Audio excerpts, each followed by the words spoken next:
Bismillahirrahmanirrahim. Bismillahirrahmanirrahim. Assalamualaikum warahmatullahi wabarakatuh.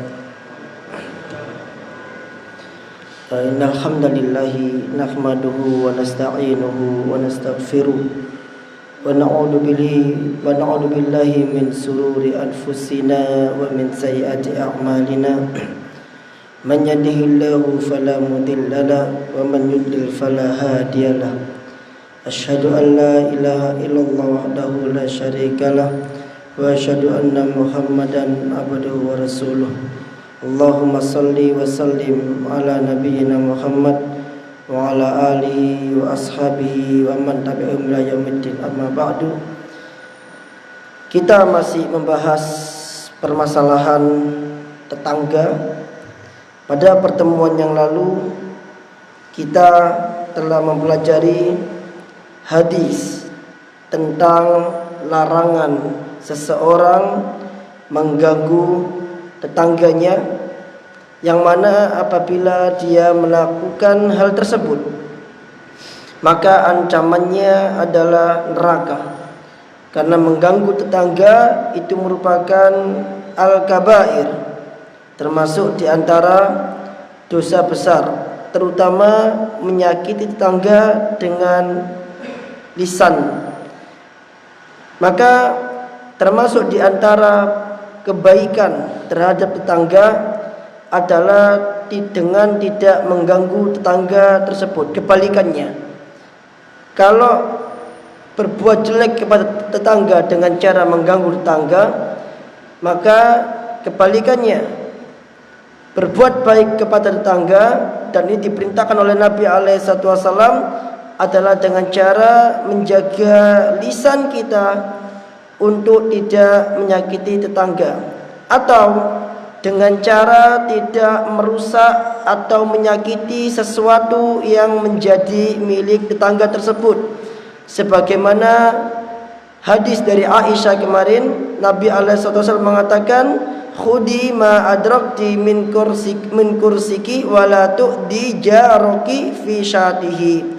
Ambillah apa-apa yang engkau dapat dari rotimu yang diambil oleh kambingnya tetangga, tapi wala tu'di jarak, jangan sampai engkau menyakiti tetanggamu fi syatihi.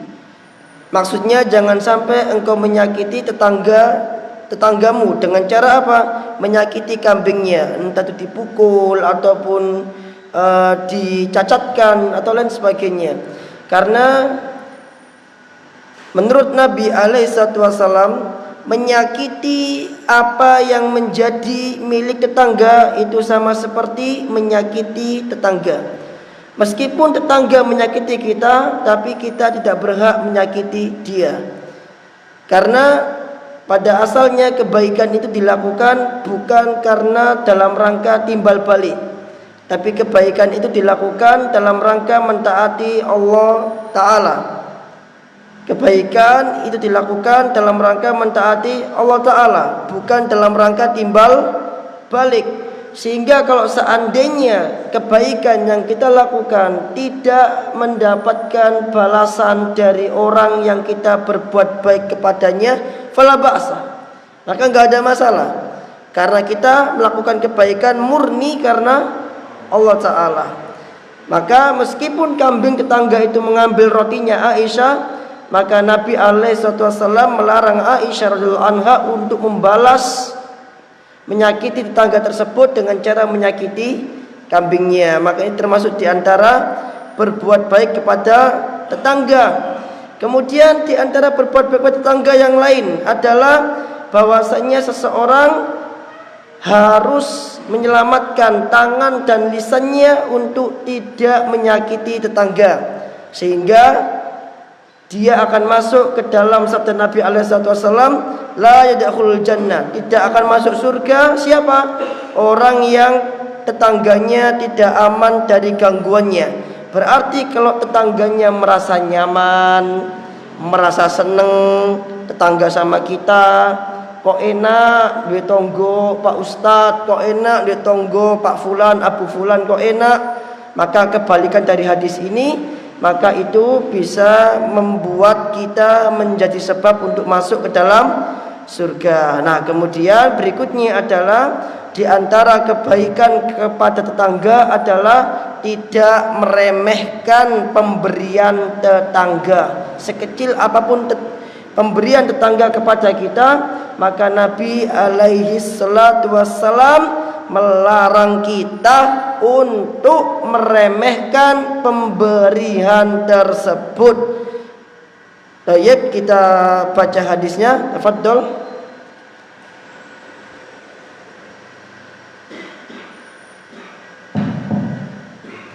Assalamualaikum warahmatullahi wabarakatuh.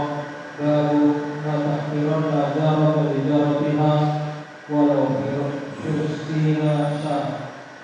Hadatsana Isma'il ibnu Abi Uwais qala hadatsana Malik an Zaid bin Aslam an Amr bin Mu'adh al-Ash'ari an jaddatihi annaha qalat qala Rasulullah sallallahu alaihi wasallam ya nisa'al mu'minat la tahkiranna imra'atun min kunna fi jaratiha walau ra'u syatin muharraqah.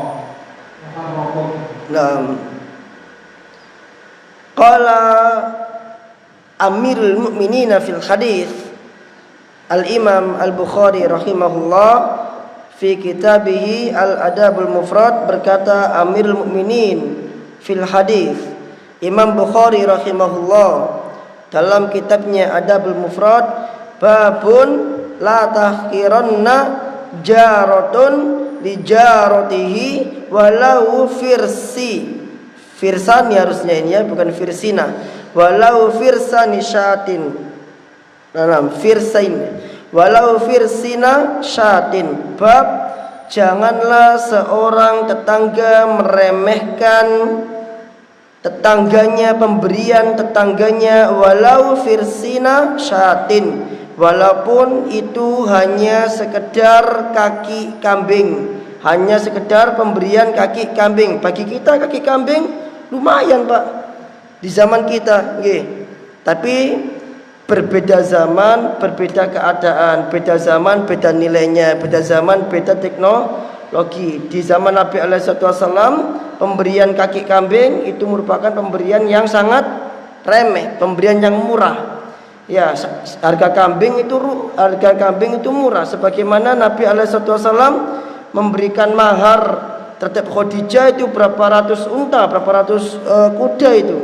Di saat itu merupakan mahar yang sangat murah, tapi di zaman kita itu mahar yang sangat mahal. Jadi kita menyesuaikan zamannya. Di zaman Nabi Alaihissalam pemberian kaki kambing hal yang remeh. Maka Imam Bukhari mengatakan seorang tetangga tidak boleh meremehkan pemberian tetangganya meskipun hanya sekedar kaki kambing. Artinya sekecil apapun yang diberikan oleh tetangga kita kepada kita, kita tidak boleh meremehkannya. Atau istilahnya la yastaqillah, tidak boleh menganggap kecil pemberian tetangga tersebut. Apapun pemberiannya kita wajib syukuri dan tidak boleh diremehkan, tidak boleh dianggap kecil, dan tidak boleh hanya kita mengatakan mek ngene tok engke aku menit tak balas tak akeh. Nah, itu nanti akhirnya bukan karena Allah Azza wa Jalla, tapi karena membalas, karena mengharapkan timbal balik atau mau cari muka kepada tetangganya, dan itu dilarang. Intinya adalah tidak boleh meremehkan pemberian tetangga meskipun kaki kambing.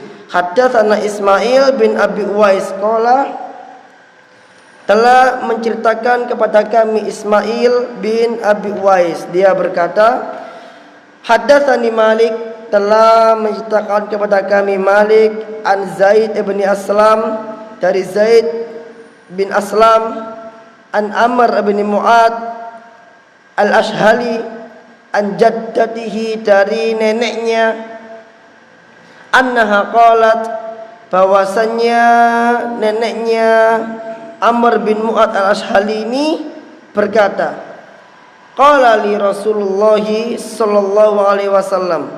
Suatu ketika Rasulullah sallallahu alaihi wasallam bersabda atau berkata kepadaku, ya nisa'al mu'minat, wahai para wanita yang beriman, la tahkiranna imra'atun minkunna lijaratiha, janganlah salah seorang wanita di antara kalian meremehkan pemberian tetangganya, walau qura'u syatin muharraqun, meskipun hanya sekedar kaki kambing yang muharraqun, yang dipanggang. Loh, enak, masya Allah, masya Allah. Kaki kambing yang dipanggang sangat enak, harganya sangat mahal di zaman kita. Tapi ternyata Nabi SAW menjadikan standar kaki kambing dibakar itu sebagai pemberian yang sangat kecil, yang sangat sedikit.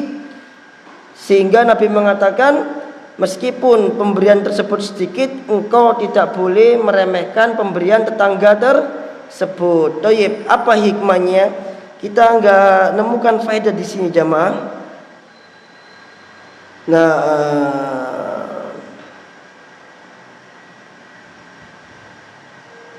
Taib.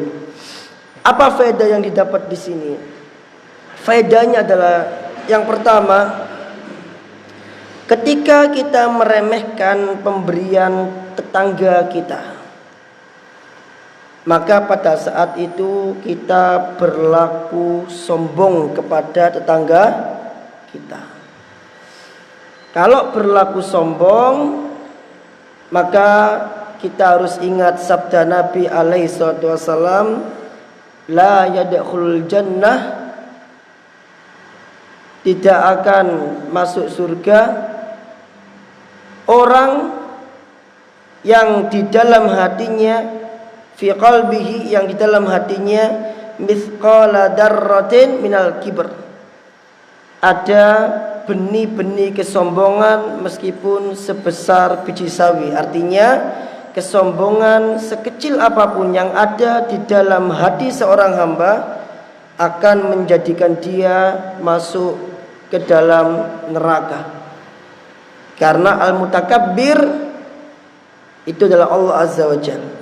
Yang berhak sombong, al-mutakabbir, Allah punya nama namanya al-mutakabbir, itu adalah Allah Azza wa Jalla. Maka tidak boleh bagi seorang hamba untuk memiliki sifat tersebut. Dan apa yang dimaksud dengan sombong?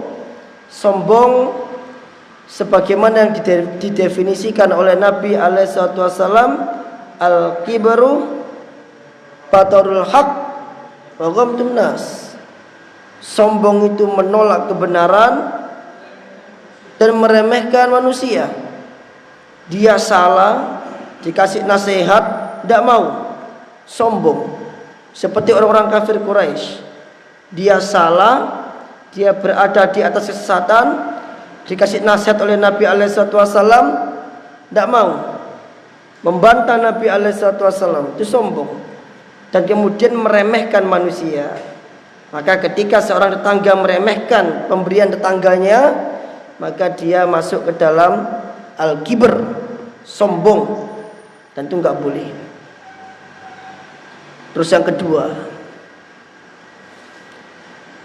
kalau seseorang meremehkan pemberian tetangganya, berarti orang itu tidak menghargai orang lain. Bisa jadi tetangga tersebut memberikan kaki kambing tersebut dengan ikhlas. Bisa jadi tetangga tersebut saking kepinginnya ngasih tetangganya, dia rela menyisihkan sebagian yang dia punya untuk membeli kaki kambing di pasar dan dikasihkan kepada tetangganya. Ketika dia meremehkan hal tersebut, maka dia tidak menghargai kerja keras orang lain yang berjuang untuknya. Ketika dia meremehkan, berarti dia tidak menghargai tetangganya.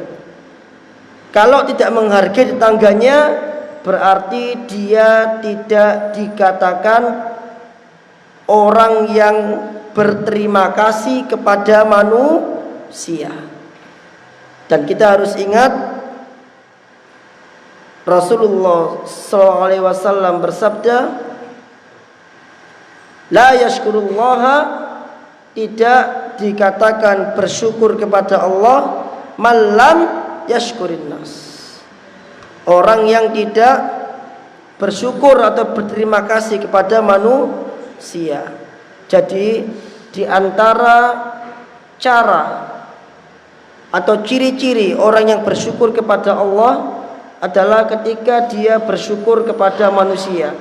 Karena Allah Azza wa Jal mengikat rasa terima kasih kepada dirinya dengan terima kasih kepada manusia. Contoh, Allah berfirman dalam surah Luqman, anishkurli wali walidaika, hendaklah dia berterima kasih kepadaku dan berterima kasih kepada orang tuanya.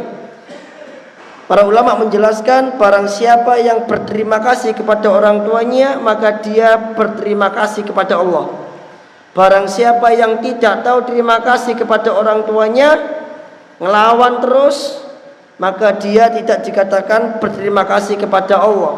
Maka ayat ini Allah Ta'ala mengikat terima kasih kepada Allah, syukur kepada Allah dengan syukur kepada manusia, khususnya orang tua. Maka ketika tetangga ini meremehkan pemberian tetangganya tersebut, maka dia tidak dikatakan bersyukur kepada Allah. Karena mau bagaimanapun, kaki kambing yang diberikan tetangganya kepada dirinya itu bagian dari pemberian dari Allah Azza wa Jalla. Karena itu rizki dari Allah.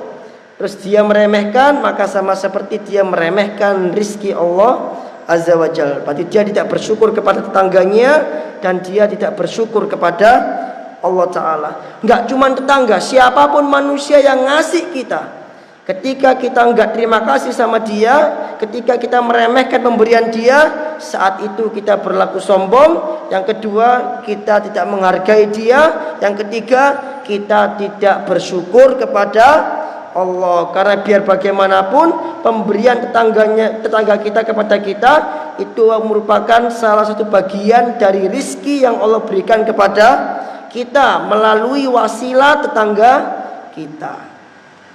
Nah, kemudian yang keempat, langsung keempat saja. Yang pertama, sombong. Yang kedua, tidak menghargai manusia. Yang ketiga, tidak menghargai Allah, tidak bersyukur kepada Allah. Dan hadis yang lain untuk poin yang ketiga ini di halaman 70 kita sudah bahas. Allah mengatakan apa ini? Nabi mengatakan apa ini?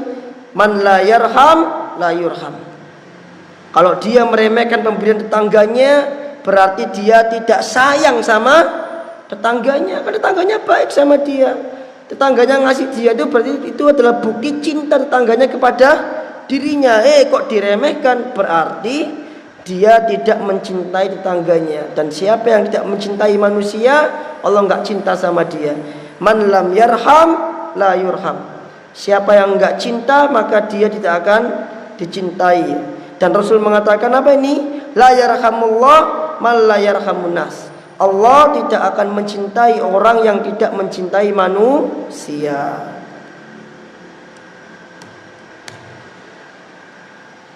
Kemudian berikutnya, yang keempat,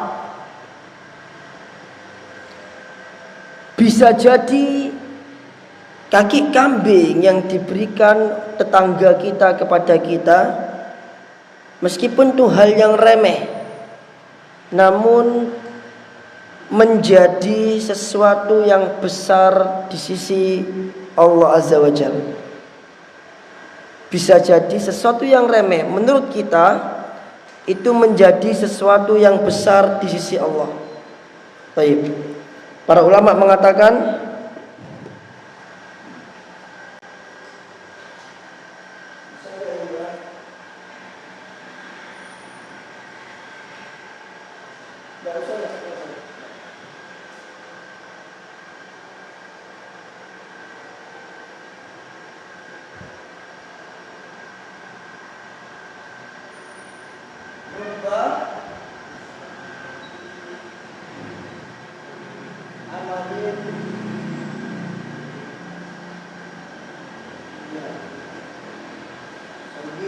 Terkadang suatu amal itu sifatnya kecil,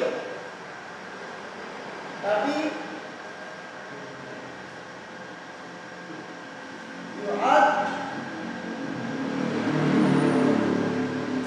yu'addimuhu amin. Mungkin pemberian tersebut keren, tapi ketika dia ikhlas ngasihnya, maka sesuatu yang keren tadi itu akan berbuah menjadi sesuatu yang adil, gede, berpahala besar sekali, dia dapat Allah besar sekali, karena dia ikhlas. Bukan yu'addimu ya, ini yu'addimu dunia. Terkadang amal kecil itu bisa menjadi besar karena niat. Tapi sebaliknya, rubba amalin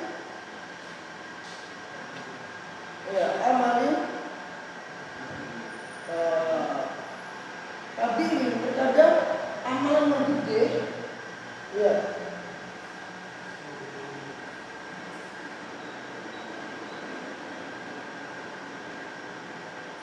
yusaghhiruhu amin.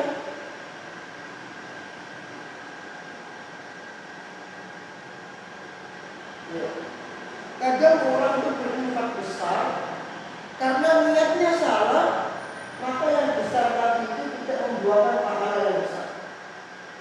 Berarti kuncinya apa jemaah? Kuncinya adalah semua amalan kebaikan yang kita lakukan, besar kecil pahalanya itu ditentukan dengan niat kita, ditentukan dengan ketulusan niat kita. Semakin tulus maka semakin besar pahalanya meskipun amalan kecil. Semakin tidak tulus maka semakin kecil pahalanya meskipun amalannya besar.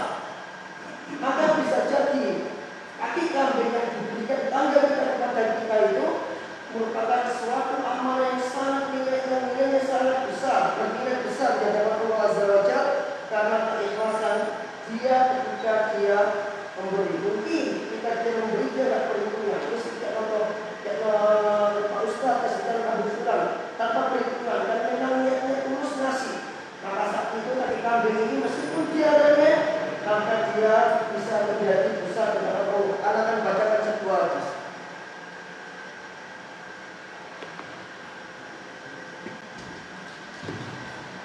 Baik, itu yang keempat. Yang kelima,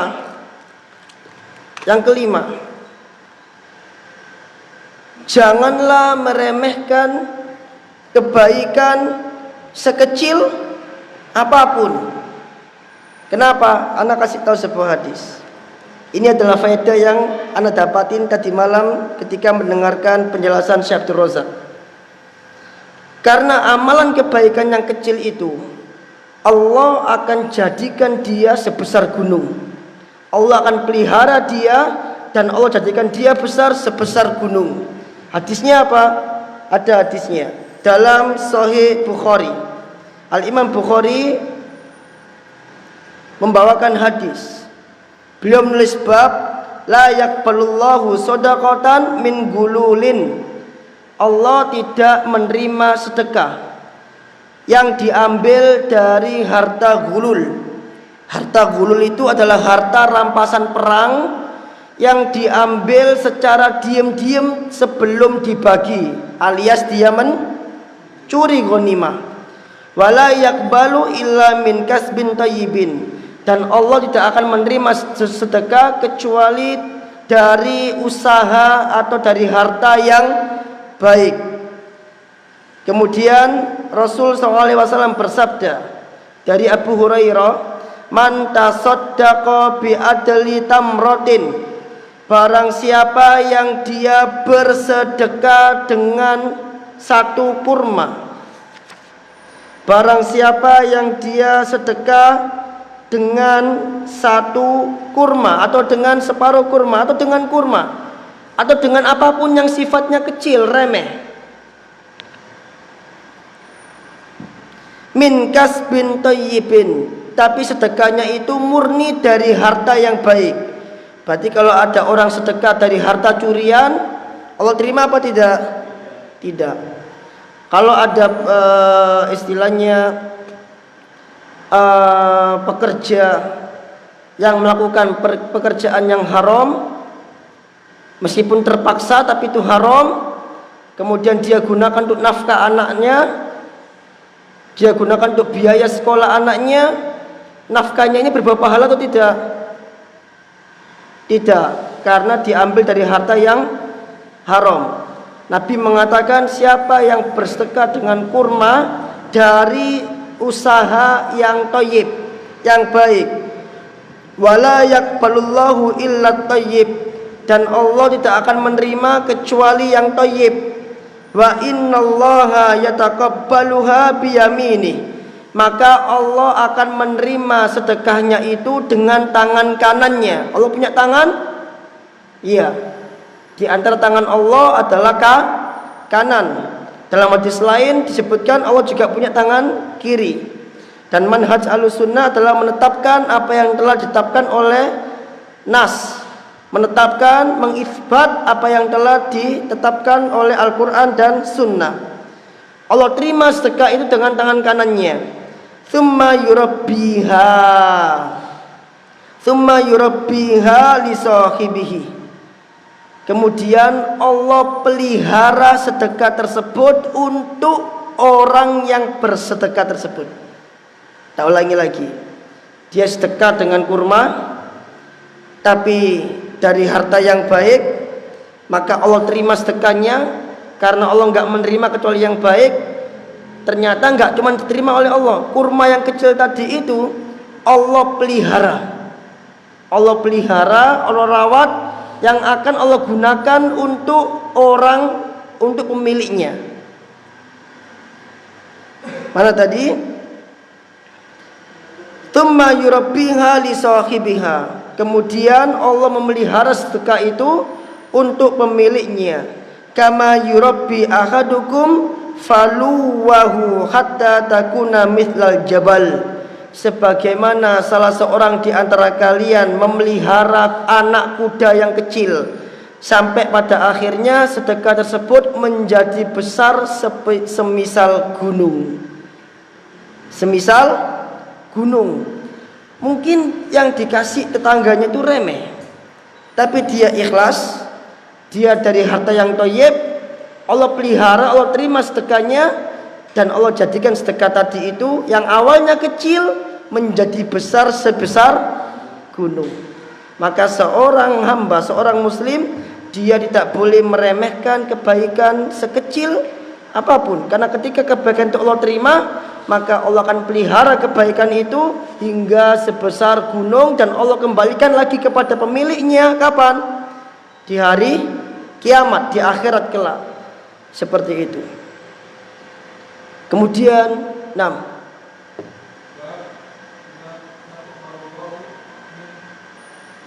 Babun la yaqballahu shadaqatan min gululin. Bab Allah tidak menerima sedekah dari harta gulul, harta khianat. Gulul itu khianat. Secara bahasa artinya khianat. Tapi yang dimaksud gulul di sini adalah seseorang mengambil harta rampasan perang tanpa diketahui oleh Nabi SAW. Dia mengambil harta tersebut sebelum dibagi. Baik. Dan yang terakhir, faedah yang terakhir adalah seorang hamba dia tidak boleh meremehkan kebaikan sekecil apapun. Kenapa? Karena bisa jadi kebaikan yang dia remehkan itu justru kebaikan yang Allah terima dan menjadi sebab dirinya masuk ke dalam surga. Nah, ini penting, tolong dicatat dan dijadikan prinsip kehidupan. Kebaikan apapun jangan diremehkan. Pemberian orang lain kepada kita, kadang kita ngasih seseorang kita akan mengatakan jangan lihat besar kecilnya pemberiannya, tapi lihat keikhlasan orang yang memberi. Jangan lihat harganya, ya kan? Terkadang orang ngasih hadiah dengan harga yang murah, tapi hadiah yang harganya murah tersebut justru menjadi hadiah yang sangat bermanfaat bagi yang diberi hadiah. Contoh, bagi seorang murid dibelikan pensil itu harga yang murah, tapi pensil itu ketika dia gunakan untuk mencatat ilmu, maka akan menjadi sesuatu yang sangat bermanfaat bagi dirinya di akhirat.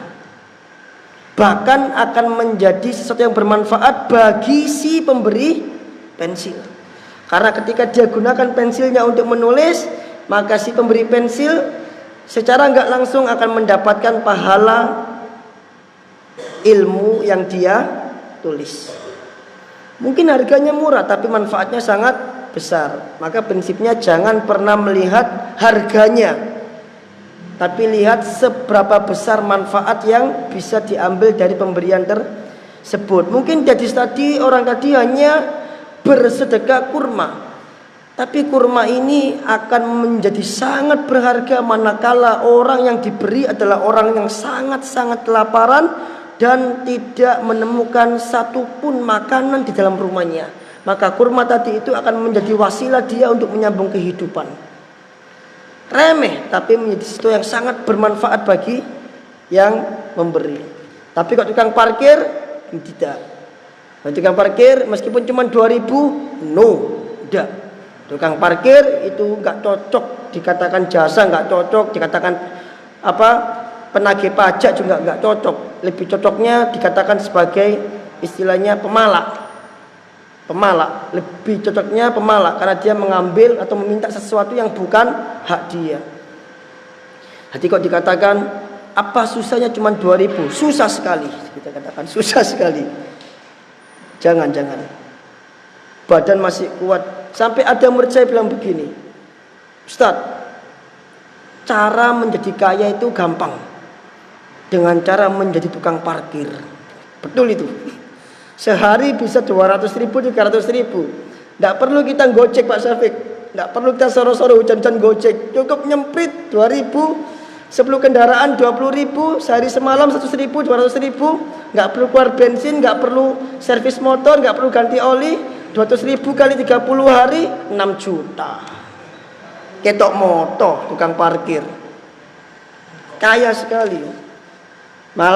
Maka seharusnya yang dikasihani bukan tukang parkirnya, tapi kita yang wajib dikasihani. Kita kerja keras 6 juta nggak dapat. Dia cuma semprit 6 juta dapat. Baik.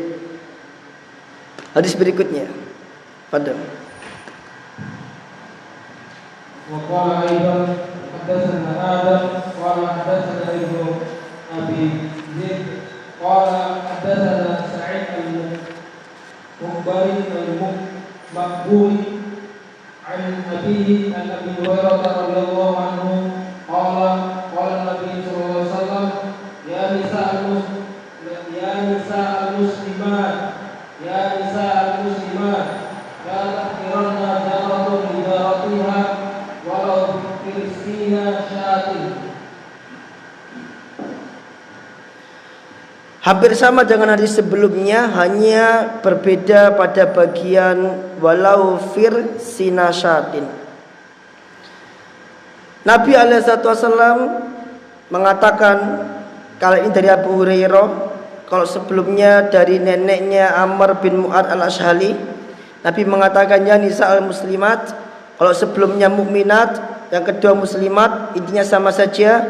Wahai perempuan-perempuan yang beriman, ya nisa al-muslimat, wahai perempuan-perempuan yang beriman. Dua kali Nabi mengatakan la tahqiranna jaratun li jaratiha. Janganlah seorang tetangga meremehkan tetangganya, walau firsi nasyatin, meskipun tetangganya itu hanya memberi sop kaki kambing. Loh, masya Allah, panjenengan kalau beli sop kaki kambing bisa habis 200.000. Itu luar biasa sekali ya, mahal sekali. Tapi di zaman Nabi alaihissalam itu tidak mahal, tapi seperti orang yang ngasih jajan biasa.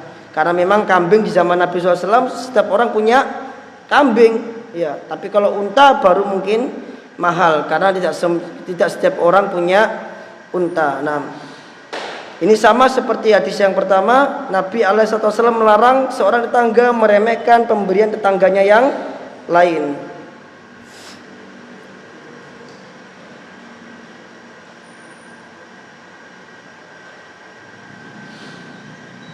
Nah, kemudian berikutnya, babu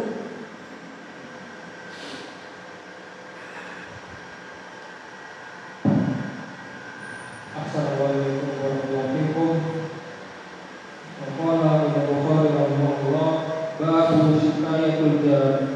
Hadatsana Ali bin Abdullah qala hadatsana Safwan bin Isa qala hadatsana Muhammad bin Ajlan qala hadatsana Abi an Abi Hurairah radhiyallahu anhu qala rajulun ya Rasulullah inna li jaran yudhini faqala intaliq فأخرج متاعك إلى الطريق فانطلق فأخرج متاعه فاجتمع الناس عليه فقالوا ما شأنك قال لي جار يؤذيني فذكرت ذلك للنبي صلى الله عليه وسلم فقال انطلق فأخرج متاعك إلى طريقك فجعلوا يقولون اللهم عنه اللهم اهدي فبلغه فأتاه فقال ارجع إلى منزلك فوالله لا أوذيك. Ini termasuk tetangga lagi. Babu shikayatul shikayah atau syakaya? Shikaya. Iya. Babu shikayatul jar. Bab aduan tetangga. Artinya seseorang boleh mengadukan kepada orang yang berwenang atau yang berhak terkait orang yang mendoliminya. Baik itu tetangga, saudara atau apapun itu, seseorang boleh mengadukan perihal kedoliman orang lain kepada orang yang bisa mengurus kedoliman tersebut, entah itu kepada polisi ataupun kepada orang yang memiliki kuasa untuk mendamaikan atau menghentikan kedoliman tersebut. Di sini Al-Imam Bukhari rahimahullah memberikan suatu cerita tentang seorang tetangga yang mengadu kepada Rasulullah SAW terkait tetangganya yang suka mengganggu dirinya. Di sini qala rajulun, seseorang mengatakan, ya Rasulullah, wahai Rasulullah, innali jaron yu'dini, sesungguhnya aku punya tetangga yang menggangguku.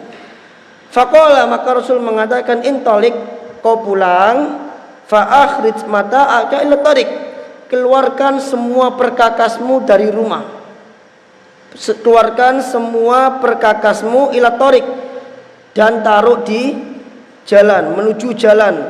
Fantalaqa fa akhraja mata'ahu, lantas orang ini pun pulang dan dia mengeluarkan semua bandang perkakasnya, barang-barang rumahnya itu ditaruh di jalan. Otomatis orang yang lewat akan heran, bukan terganggu, heran, lu kenapa kok dikeluarkan semua, ada apa gitu kan.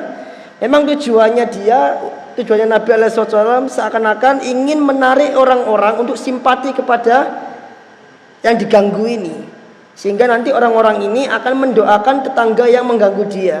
Karena dikeluarin semua kan, maka otomatis orang-orang fajtama'an nasu alaihi, ngumpul semua. Faqalu, dan mereka tanya, masya'nuk, kamu kenapa? Ada apa kok dikeluarkan semua dari rumah barang-barangnya? Nah, orang ini cerita, li jarun yu'dini, aku punya tetangga yang menggangguku, yang menyakitiku. Fadzakartu dzalika lin Nabi sallallahu alaihi wasallam, lantas aku mengadukan hal itu kepada Nabi sallallahu alaihi wasallam. Kemudian faqala, Nabi mengatakan kepadaku, intalik, pulanglah, fa akhrij mata'aka ila tariq, pulanglah dan keluarkan barang-barangmu ke jalan. Faja'alu yaqulun, lantas kemudian orang-orang yang berkumpul tadi itu langsung mendoakan, langsung mengatakan, Allahummal anhu, ya Allah laknatlah dia, Dia yang dimaksud adalah tetangga yang menyakiti tadi itu. Ya, karena saking jahatnya, gara-gara dia, akhirnya tetangga ini rela mengeluarkan barang-barangnya dari rumah. Maka lisan-lisan doa-doa yang jelek keluar. Ya Allah, laknatlah dia. Allahumma khzihi, ya Allah hinakanlah dia. Fabalaghahu. Lantas berita hal ini pun lantas dia menyampaikan perihal hal ini kepada Rasul sallallahu alaihi wasallam. Fa'atahu faqala, kemudian Rasul mendatangi dia dan Rasul mengatakan, irji ila manzilik fa wallahi la udika, kembalilah engkau ke rumahmu, demi Allah engkau sudah tidak disakiti lagi. Di sini di kitab saya ini saya mengatakan dengan ucapan yang sangat bagus sekali.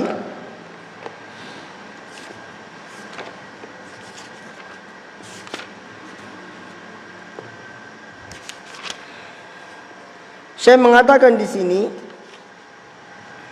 bahwasanya hadis ini bayanu annal mu'amalata sayyi'ata, menjelaskan bahwasanya muamalah yang jelek ma'al jiron, kepada tetangga, la yardoha al-uqala wal aqarim, tidak akan pernah disukain, tidak akan pernah diridhoi bagi orang-orang yang masih punya akal dan orang-orang yang mulia.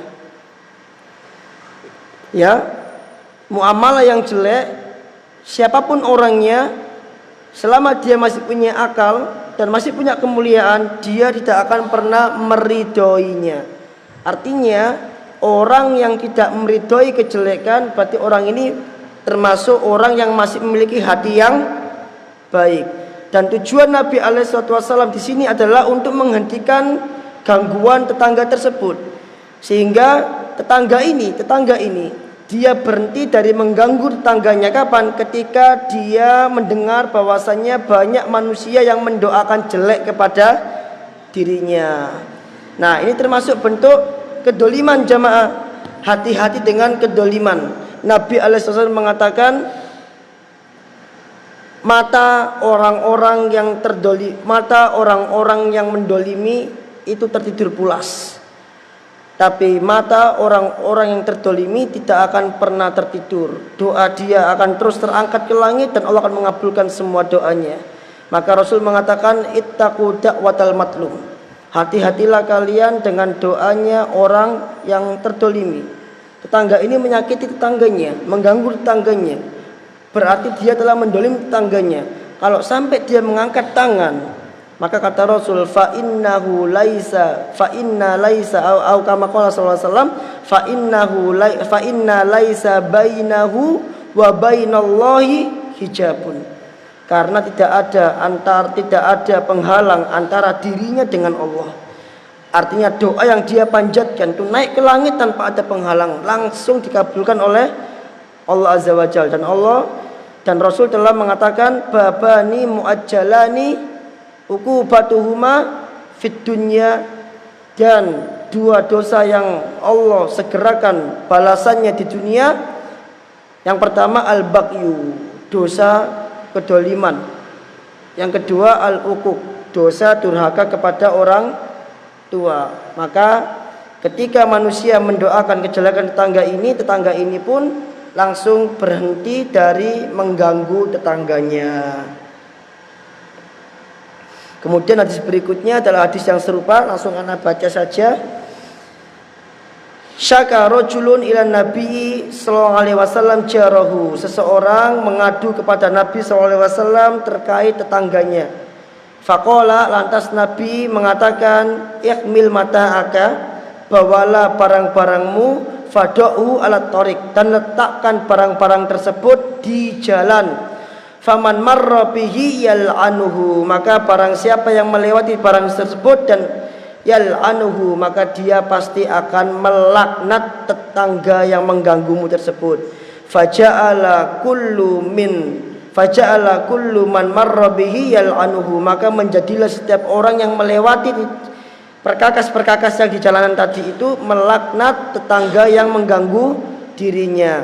Faja'a ilan Nabi sallallahu alaihi wasallam, lantas orang yang tadi mengadu kepada Nabi tadi kembali mendatangi Nabi alaihissalam dan menceritakan faja ila Nabi sallallahu alaihi wasallam. Lantas tetangga yang mengganggu tadi itu dia mendatangi Nabi alaihissalam dan mengatakan malakitu minan nas, kenapa kok manusia banyak mendoakan jelek kepadaku?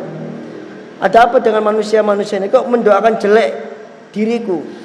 Lantas Nabi alaihissalam mengatakan inna laknatallahi fawqa laknatihim, ketahuilah sesungguhnya laknat Allah berada di atas laknat mereka. Artinya kalau engkau tidak berhenti dari mengganggu tetangga, maka doa-doa laknat yang dipanjatkan oleh orang-orang tadi itu akan menurunkan laknat Allah kepada dirimu. Tsumma qala lilladzi syaka, kemudian Nabi mengatakan kepada orang yang mengadu, ada dua tetangga ya. Jadi yang tetangga yang bersalah ini datang ke Nabi tanya, ini manusia kenapa kok mendoakan jelek kepadaku? Nah, Nabi mengatakan sesungguhnya laknat Allah itu berada di atas laknat mereka. Jadi mereka yang mendoakan laknat tersebut. Artinya kalau sampai doanya dikabulkan maka turun laknat Allah Azza wa Jalla kepada tetangga yang bersalah tadi itu. Kemudian Nabi bersabda kepada tetangga yang satunya yang enggak bersalah yang mengadu tadi itu, kufitah, sungguh engkau telah dicukupkan. Maksudnya adalah sungguh engkau tidak diganggu lagi. Telah selesai, engkau enggak akan diganggu lagi. Thayyib. Ini menunjukkan kepada kita bahwasannya boleh bagi seseorang untuk mendoakan jelek orang yang mendolimi dirinya. Jadi antum punya dua pilihan kalau didolimi oleh orang. Yang pertama, antum boleh membalas kedoliman dia dengan mendoakan jelek dirinya, atau antum memilih memaafkan dia. Atau opsi yang ketiga, karena antum terdolimi, berarti antum punya tiket emas berdoa dengan doa yang mustajabah, betul?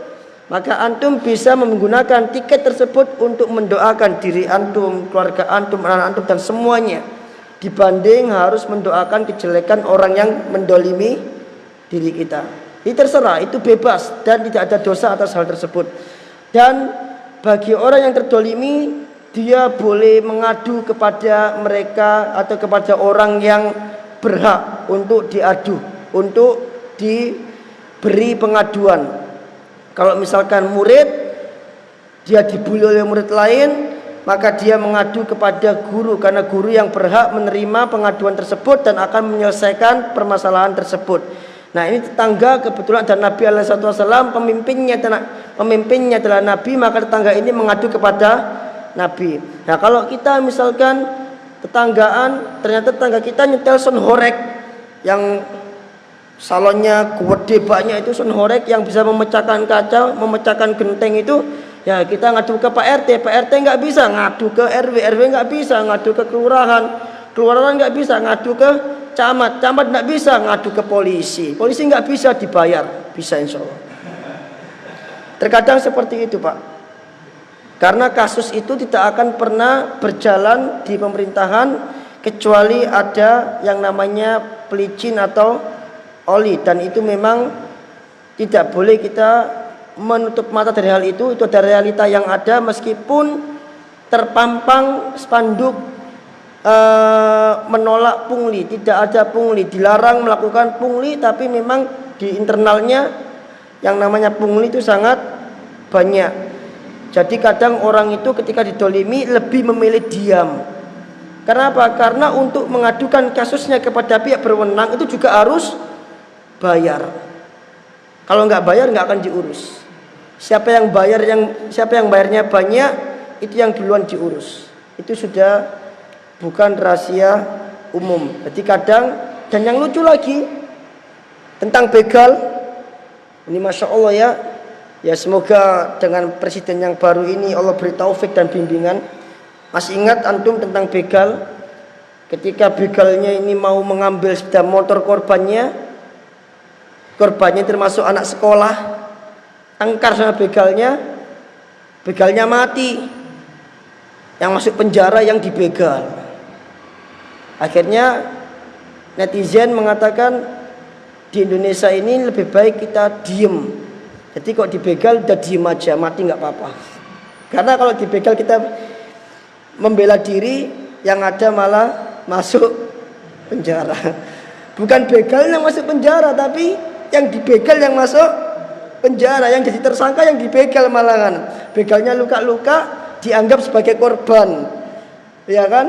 Itu benar-benar digoreng sama wartawan waktu itu, Masya Allah. Ya, tapi intinya adalah boleh mengadukan kedoliman kepada pihak yang berwenang jika dirasa tidak bisa dirubah. Wallahu taala alam bisawab. Sampai di sini dulu. Monggo yang barangkali ada muskilah atau pertanyaan, tentang masalah ini. Assalamualaikum. Berkenaan dengan tadi disebutkan bahwasanya di dalam hadis ini orang-orang di jalan itu melaknat. Nah, kalau dia sudah minta maaf, Gimana? kan orang-orang melaknat yang zalim ini tadi. Pertanyaannya apa? Hah? Pertanyaannya apa? Ya, apakah laknat dari orang-orang tadi bisa Allah angkat karena dia sudah meminta maaf atau dia sudah mengakui kesalahannya, seperti yang viral kemarin di OLS. Jadi kan dia sudah minta maaf dari orang mereka itu juga Allah angkat. Yang viral yang mana? Yang begini ta? Oh, saya kira yang viral yang seperti ini. Maklum boy, saya juga nabi boy, saya hanya manusia boy, vlog itu. Saya kira yang itu. Ya insya Allah kalau udah minta maaf diangkat hukumannya oleh Allah Azza wa Jalla, ya kan? Karena Allah berfirman, apa ini? Innallaha, sesungguhnya Allah itu dalam surat Al-Anfal itu, sesungguhnya Allah tidak akan mengadab suatu kaum wahum yastaghfirun, selama kaum tersebut meminta ampun kepada Allah. Innallaha mu'addiba wallahu alam. Ana lupa ayatnya itu. Sesungguhnya Allah tidak akan menurunkan adab kepada suatu kaum selama kaum itu meminta maaf atau beristighfar kepada Allah. Jadi ketika seseorang meminta penghalalan kepada orang yang dia dolimi, maka harapannya adalah Allah juga mengangkat hukuman yang diberikan kepada dirinya karena sudah ada penghalalan dari siapa? Orang yang dolimi. Nah.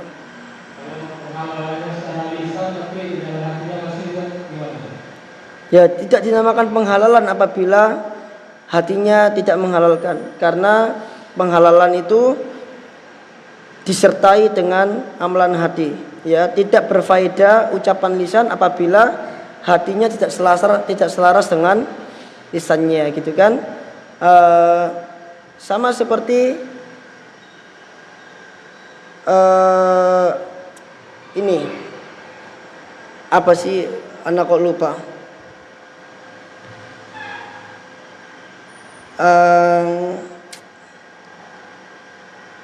Sama seperti ini. Orang yang melakukan talak tapi dia tidak mengucapkan kata talak, tapi dia mengucapkan misalkan kamu cari aja suami yang baru, ya kan? Ucapannya adalah ucapan yang menjurus kepada talak, tapi hatinya tidak meniatkan untuk talak, maka tidak jatuh talak. Artinya ucapan lisan itu harus selaras dengan ucapan hati, harus selaras dengan niatnya. Tidak dihitung oleh Allah perbuatan dohir kalau perbuatan hatinya menyelisihi apa yang dohir. Kita sholat tapi niat kita tidak ikhlas karena Allah, tidak karena Allah, maka tidak dihitung oleh Allah sholatnya. Tidak bermanfaat amalan dohir ketika amalan hatinya menyelisihi apa yang nampak. Itu kaidah dia. Tidak bermanfaat amalan dohir ketika hatinya menyelisihi apa yang ada secara dohir. Ketika orang masih kafir, ya, ketika orang masih kafir, secara dohir dia kafir, tapi secara hati dia mengakui Islam, dia sudah syahadat, dia mengakui Allah Azza wa Jalla. Maka yang dinilai adalah hatinya. Dohirnya orang menilai kafir, tapi bisa jadi dia menyembunyikan keislaman dia. Jadi Allah nilai yang mana? Yang hatinya tersebut. Makanya ada pembahasan masalah vonis individu kan. Tidak boleh seseorang memvonis individu dengan neraka. Meskipun orang kafir yang meninggal, misalkan si fulan kafir, dia meninggal, kita mengatakan fulan kau ke neraka karena kau kafir, itu nggak boleh. Kenapa? Karena bisa jadi dalam hatinya dia beriman. Jadi tidak bermanfaat apa yang ada di dohir ketika menyelisihi apa yang ada di dalam hati. Yang penting di dalam hatinya ini. Adapun manusia itu hanya menilai yang dohir saja. Adapun Allah Allah menilai yang ada di dalam hati. Nah. Sudah? Nah. Assalamualaikum warahmatullahi wabarakatuh. Waalaikumsalam. Tentang pasal ini menjelaskan tentang pemberian apapun biarpun remeh Ustaz. Terus harus tanpa pamrih kalau kita jawab dulu. Yang saya tanyakan bagaimana kalau pemberian kita itu memberi contoh pada tetangga kita supaya mereka juga berbuat semacam itu. Kan ada tetangga yang tidak pernah memberi apapun pada tetangga yang lain, biarpun dia diberi maksudnya. Bagaimana kalau kita keinginan kita itu supaya dia juga mencontoh apa yang kita lakukan atau tetangga kita yang lakukan. Terus yang kedua, bagaimana kalau pemberian tetangga itu, maaf saat ini antara sengaja atau tidak sengaja, pemberian tetangga itu ternyata isinya jelek.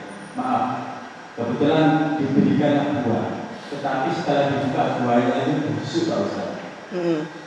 Apa memang sengaja atau tidak sengaja Pak Ustaz? Ternyata mau kita makan ternyata kok busuk kayak gitu ya. Dan saya mau begitu. Nah, yang pertama, masalah kebaikan itu boleh ditampakkan, tidak harus disembunyikan. Terlebih apabila menampakkan kebaikan itu dinilai lebih bermaslahat dibanding menyembunyikannya, maka menampakkannya itu lebih dianjurkan dibanding menyembunyikannya, dan itu tidak tercela. Apa dalilnya? Allah berfirman dalam surah Al-Baqarah, in tubdus sadaqati fa ni'mahi wa in tukhfuha wa tu'tuhal fuqara fa huwa khairul lakum. Jika engkau menampakkan sedekahmu itu boleh, itu baik. Wa in tukhfuha, dan jika engkau menyembunyikan sedekahmu, wa tu'tuhal fuqara, dan engkau mendatangi orang-orang miskin engkau kasih sedekah, fa huwa khairul lakum, itu justru lebih baik. Berarti menampakkan sedekah dan menyembunyikan sedekah itu boleh. Menampakkan kebaikan dan menyembunyikan kebaikan itu boleh. Menceritakan kebaikan dan tidak menceritakan kebaikan itu boleh. Yang tidak boleh itu adalah riya. Riya itu bukan hanya sekedar menceritakan kebaikan, tapi riya itu adalah menceritakan kebaikan disertai niat ingin dipuji.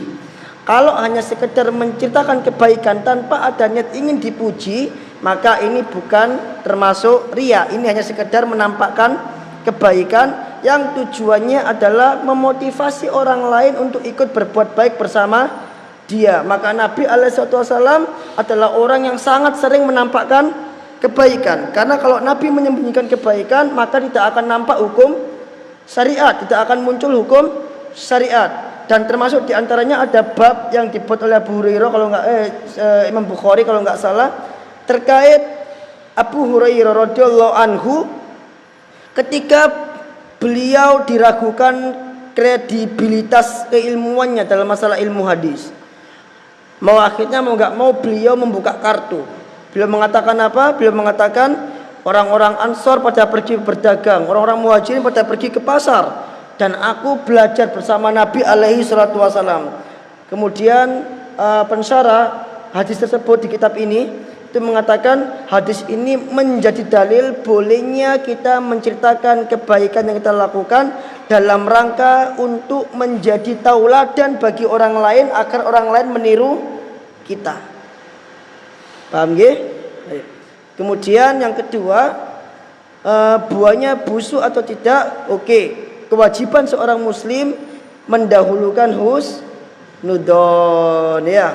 Kita berhusnudon bahwa orang ini niatnya memang mengasih, tapi qadarullah mungkin karena kurangnya kemampuan dia memilih buah atau minimnya kemampuan dia melihat mana buah yang busuk mana yang enggak busuk, sehingga qadarullah yang dikasih ke kita yang menurut dia mungkin buahnya enggak busuk, mungkin buahnya masih baik, atau mungkin dia beli baik besoknya busuk, dia enggak ngecek langsung dikasih. Nah yang seperti ini dia tetap tidak mendapatkan ganjaran atas niat dia, atas perbuatan dia tetap dapat ganjaran. Adapun kita yang menerima maka kita memberi udur barangkali beliau tidak mengetahui bahwasannya buah tersebut jelek, jadi bukan kesengajaan. Karena kalau kita mau menuduh orang lain itu sengaja atau tidak, kita harus tidak boleh dengan cara praduga atau prasangka. Kalau seandainya kita menuduh orang lain memakai prasangka, maka prasangkanya itu harus gola batut don, harus dengan prasangka yang sangat kuat. Prasangka yang kuat ini tidak mungkin timbul kecuali disertai dengan bukti-bukti yang ada. Maka ketika kita nggak punya bukti, maka kemudian kita berprasangka, oh mungkin dia sengaja, maka prasangka kita ini adalah prasangka yang dilarang oleh Allah Azza wa Jalla, di mana Allah mengatakan iyattabi'una illad dhanna wa innad dhanna la yughni minal haqqi syai'a. Wa innad dhanna la yughni minal haqqi syai'a. Prasangka itu tidak bermanfaat bagi kebenaran sedikit pun. Jadi kalau kita mau prasangka itu harus dengan prasangka yang sangat kuat. Oh, ini ada indikasi sengaja ini. Nah, indikasi-indikasi ini akan muncul kapan? Ketika kita memiliki bukti-bukti atau data-data yang menjurus kepada hal tersebut. Selama kita nggak punya seperti itu, hanya perkiraan-perkiraan saja, maka itu hanya perasaan biasa yang mungkin bisa jadi kita tipe orang yang baperan. Oke? Kalau kita tipe orang yang baperan, maka sebaik apapun orang, maka di mata kita akan selalu salah. Selalu salah karena kita tipe baperan gitu. Jadi kalau kita mau menuduh, kita harus punya bukti. Atau mungkin kita tanya, kamu sengaja ya? Wah, itu nggak bisa, bahaya. Nanti yang ada malah, kamu kan nuduh saya sepurone, mohon maaf saya nggak sengaja gitu kan. Tiwas ngegas ternyata malah tidak sesuai dengan perkiraan kita. Akhirnya kita yang malu, nama baik kita tercemar. Jadi mau nggak mau memang yang namanya prasangka itu tidak boleh diikuti terus-menerus, apalagi terkait kehormatan seorang muslim, kecuali dengan bukti-bukti yang ada bahwasanya dia melakukan hal itu dengan sengaja. Nah, subhanakallahumma wabihamdika asyhadu an la ilaha illa anta astaghfiruka wa atubu ilaik. Assalamualaikum warahmatullahi wabarakatuh.